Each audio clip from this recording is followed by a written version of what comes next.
नमस्कार बागवान भाइयों, एक बार फिर आपके बीच आया हूँ। अ, आज मैं बात करूँगा कि मई मंथ में कौन सी अब जो फ्रूट डेवलपमेंट आगे बढ़ता जा रहा है, वॉलनट के करीब करीब पहुँच रहा है या वॉलनट हो गया है। इसको कहते हैं खमानी की स्टेज। तो खमानी की स्टेज में आपको क्या स्प्रे करनी चाहिए, या वॉलनट टच होते हुए जो स्टेज आपकी बन रही है वो उसमें क्या स्प्रे आप करोगे। एज़ पर आप देखेंगे कि अब घास काटने का भी समय आ गया है। थोड़ा थोड़ा घास आप तौले के बाहर से निकालें, ताकि आपके यहाँ पे कीड़ों का जो अटैक्स है, पेस्ट्स का अटैक्स है, वो कम हो। और मैं ये कहना चाहूँगा कि जो हमारा कीटनाशक है उसको आप नीम ऑयल पे ही रखें। नीम ऑयल सबसे बेस्ट है।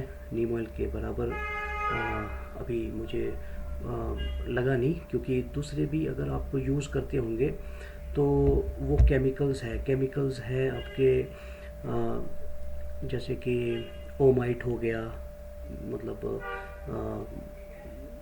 प्रोपर गाइड जाइट के नाम से आता है, प्रोपर जाइट के नाम से आता है, फेंजाक्विन हो गया, और कुछ भी सिनोफ्रेफ पायराफेन हो गया, या हॉर्टिकल्चर मिनरल ऑयल हो गया। ये हॉर्टिकल्चर मिनरल ऑयल भी एक ऑर्गेनिक ही मैं मानूंगा, पर इस इन सब के साथ थोड़ा रिएक्शंस का खतरा रहता है, और ध्यान रखें कि इनको सही से करें। इसमें आपका ये आई थिंक बोर्नियो बोर्नियो नहीं, मैजिस्टर होगा। मैजिस्टर और ओमाइट, दो इस तरह के होंगे जो आप यूज़ कर रहे होंगे। मैक्सिमम केमिकल्स जो फार्मर्स हैं वो यूज़ करते हैं, बट ऑर्गेनिक फार्मर्स जो यूज़ करते हैं वो ओनली नीम ऑयल यूज़ करते हैं। तो मैक्सिमम नीम ऑयल पे भरोसा रखते हैं, क्योंकि नीम ऑयल के साथ एक तो कोई रिएक्शंस नहीं है। केमिकल के साथ रिएक्शंस के खतरे रहते हैं, जैसे केमिकल्स में आपके जो मेनली जितने भी दवाई हैं वो कीटनाशक के अंदर जो कंपाउंड्स हैं वो क्लोरीन या फ्लोरीन से लेस होते हैं, जुड़े होते हैं। तो वो काफ़ी रिएक्टिव गैसेस होती है, उनको वैसे भी पीरियोडिक टेबल में काफ़ी इलेक्ट्रोनेगेटिविटी या जो उसके अंदर होती है, तो उस कारण से काफ़ी रिएक्टिव होती है। तो एकदम से जुड़ने वाली थी। जैसे आपको मैं फॉर एग्जांपल दूँ सोडियम क्लोराइड का, तो उसमें सोडियम जो है वो पॉजिटिव होता है, क्लोरीन नेगेटिव होता है। तो नेगेटिव मतलब कि वो उसको कमी है, उससे जुड़ना है कहीं। पॉजिटिव वो रजा हुआ है, उसको जुड़ने की ज़रूरत नहीं है, उसको नेगेटिव मिलता तो ठीक है, नहीं तो तो ये कुछ साइंस की बातें हैं। तो साइंस में हम जो भी जितने भी साइंटिस्ट पुराने थे, उन्हें जो स्टडी करके हमारे पास रखा, हमने उसको स्टडी करा। तो अब ये है कि नीम ऑयल के साथ आप कोई भी यूज़ कर सकते हैं, पर अगर आप चाहें तो सुबह शाम उसको स्प्रे करें। लगभग इसके साथ आप ऑर्गेनिक कैल्शियम डाल सकते हैं, कैल्शियम ऑक्साइड। आप कोई भी स्टिकर स्प्रेडर यूज़ कर सकते हैं फ़िलहाल। नीम ऑयल का फ़ायदा ये है कि नीम ऑयल जो है, जो कीड़ा है कोई भी छोटा बड़ा, वो उसके ऊपर अगर आपको असली नीम ऑयल मिलता है, रियल जो काम करने वाला, तो नीम ऑयल की अवेलेबिलिटी बड़ी मुश्किल होती है। और अगर मान लो कोई अच्छा मिलता है तो उसमें ये फ़ायदा आपको होता है कि आप उसको जो हमारे कीड़े हैं, कीड़े की जो रिप्रोडक्टिव सिस्टम को ही ख़त्म कर देते हैं। तो जो सबसे इम्पॉर्टेंट चीज़ है, जैसे कि उसकी पॉपुलेशन ही ख़त्म हो जाए, वो रिप्रोड्यूस ना कर पाए आगे, जो फीमेल है वो अंडे ना दे पाए, तो इस तरह का वो प्रोसेस चलाता है नीम ऑयल। नीम ऑयल आपके जो कैनोपी है उसके नीचे जो रिजोस्फेयर है, जिसको हम तौलिया कहते हैं, रिजोस्फेयर के नीचे जो भी उसकी कड़वापन जाएगा वो इतना रेपेलेंट का काम भी करता है, ताकि वो कीड़े ना आ सके। और कीड़े इस साल हो सकता है, जिस तरह से बारिशें बीच में हो रही है ये जेठ के महीने में, तो थोड़ा कीड़े का इन्फेक्शन होगा, इन्फेस्टेशन बढ़ेगा। तो आप थोड़ा अवेयर हो जाएं, एडवांस सीरीज में इसमें स्प्रे करें, क्योंकि मई मंथ में आपकी स्प्रे जो बनती है उसको नीम ऑयल से जोड़ें और कैल्शियम वॉलनट की स्टेज में स्टार्ट कर दें, जो कि ऑर्गेनिक हो। मैं तो ऑर्गेनिक की बात कर रहा हूँ।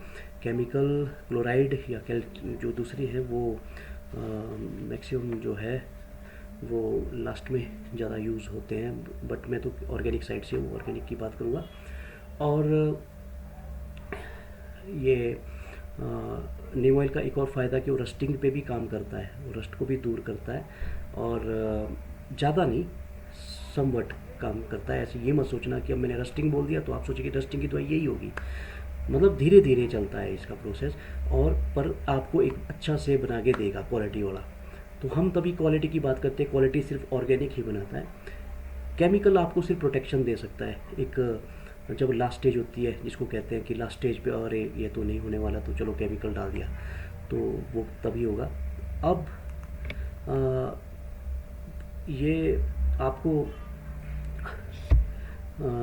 जैसे पाउडरी मिल्ड्यू है, स्कैब है, उसमें भी ये ब्लैक स्पॉट्स होते हैं, या मतलब इस तरह की जो दूसरी चीज़ें होती है जो फंगल और बैक्टीरियल होती है उसको भी ये दूर करता है। ये कैंकर पे भी थोड़ा बहुत वर्क करता है। ये हर जगह बहुत फ़ायदेमंद है। अब देखो, एक कीटनाशक आपका ऐसा है उसमें फ्लोरीन क्लोरीन है जो आपको सिर्फ उस कीड़े को मारेगा जो उसका फोकस्ड है, बाकी का वो थोड़ा उतना बेनिफिट नहीं दे पाता। हाँ, कुछ कंटेंट वो भी यूज़, अगर आप उसको यूज़ कर रहे हैं तो उसको सिंगल ही करना, क्योंकि फिर वो कहने का मतलब कि रिएक्टिव ना हो, आपके पास 7-8 दिन का फ़र्क हो।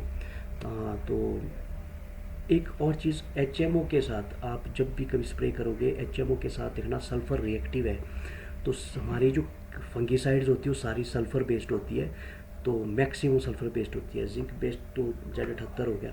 तो अभी आपका जो टाइम है, लाइक जैसे कि फॉर एग्जांपल शमीर है, शमीर में थोड़ी इस तरह की चीज़ें हैं, कप्तान है, तो प्लस टेबुकोनाजोल है उसमें, तो थोड़ा आप उसमें आप उसको उसके साथ ऑर्गेनिक नीम ऑयल मिला सकते हैं, कैल्शियम मिला सकते हैं ऑक्साइड ऑर्गेनिक में, एक हाथ टॉनिक भी डाल सकते हैं, तो उसको कोई फ़र्क नहीं है। अगर आप HMOs वगैरह यूज़ करोगे तो थोड़ा एक हफ्ते का फ़र्क देना, या कम से कम 10-1 दिन का, 10-12 दिन का फ़र्क देना। अगर बारिश होती है तो 10-12 दिन का, अगर बारिश नहीं होती तो 15 दिन का फ़र्क देना, क्योंकि HMO के साथ थोड़ा रिएक्टिव होती है चीज़ें, ये आपने ध्यान रखना।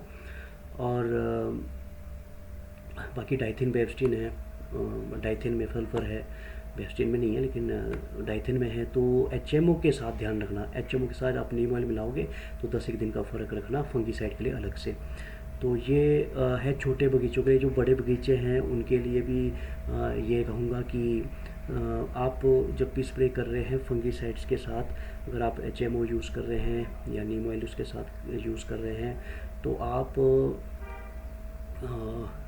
जो भी फंगीसाइड लें उसमें सल्फ़र बेस्ड ना हो, वो कुछ और हो, तो इस तरह से बस उसको बचाते हुए ताकि रिएक्शन ना हो।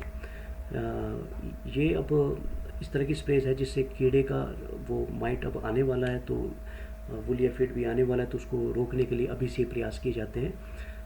और स्टिकर का प्रयोग सिर्फ इसके फैलाव के लिए है, स्प्रेडर है वो, फैलाव के लिए, ताकि दवाई कोने कोने तक पहुँचे। और कैल्शियम का प्रयोग है कि अभी से उसको चमक की कम से कम 3-4 स्प्रे कैल्शियम के ऊपर ऑर्गेनिक हो तो ज़्यादा बेटर होगा। आप दूसरी करें तो वो अलग बात है, लेकिन ऑर्गेनिक ज़्यादा बेटर है, वो ज़्यादा रिजल्ट देती है, वो रिएक्टिव नहीं होती है, एकदम से काम करती है। लेकिन कैल्शियम के लिए कहूँगा कि 30 डिग्री से ऊपर आप उसको मतलब कैल्शियम की स्प्रे ना करें, सुबह शाम ही कोशिश करें, यानी कि आप शाम को भी कर सकते हैं 3-4 बजे के बाद, बट 12 to 2 मतलब कि 12 से 2 बजे के बीच में आप थोड़ा रोक लेना। बाकी आपको पहले से ही तैयारी करनी होती है कीड़े के लिए। और एक चीज़ और, जो भी है आपका कोई मेलेथियोन या फिर क्लोरोफायरोफॉस का यूज़ करता है, जो बहुत पुरानी दवाइयाँ, अच्छी दवाइयाँ हैं ये केमिकल की, बट इनके साथ आप जब भी मिक्स करोगे तो captan, Jhiram Z78, mancozeb M45, कार्बनडिज़म यानी डाजिम यानी कि बेविस्टिन, थायोफेनेट मेथाइल यानी कि रोको, या इस तरह की जो ये जिनेब हो गया, जिनेब तो ये Z78 हो गया। तो ये आप स्प्रे इनके साथ मत मिक्स करना मेलेथियोन और क्लोरोफायरफॉस के, यानी क्लोरोफायरफॉस मेलेथियोन अब सीधे उड़ान के बाद ही सोचना। तो अब ये स्प्रेज मत करना, इससे सेफ रहना। मैं आपकी सेफ्टी की बात कर रहा हूँ, क्योंकि अब ऑर्गेनिक में को मैं ज़्यादा प्रेफर करता हूँ। मेरे लिए लोग जो है, आप लोग हैं, व्यूवर्स जो है, वो मेरे लिए सब केमिकल नहीं है, मेरे लिए सब समान है। मेरा फ़र्ज़ है कि मैं आपको थोड़ा सा अपने जो भी मेरे अंदर ज्ञान है थोड़ा बहुत बांट लूँ। आपको जैसा ठीक लगता है वैसा करें। मेरे ख्याल से ये एक बेटर तरीका है जो मैं थोड़ा स्टडी करके ये आपको बताता हूँ। तो आप बाकी आप खुद देखें जैसा भी आपको ठीक लगता है। नमस्कार।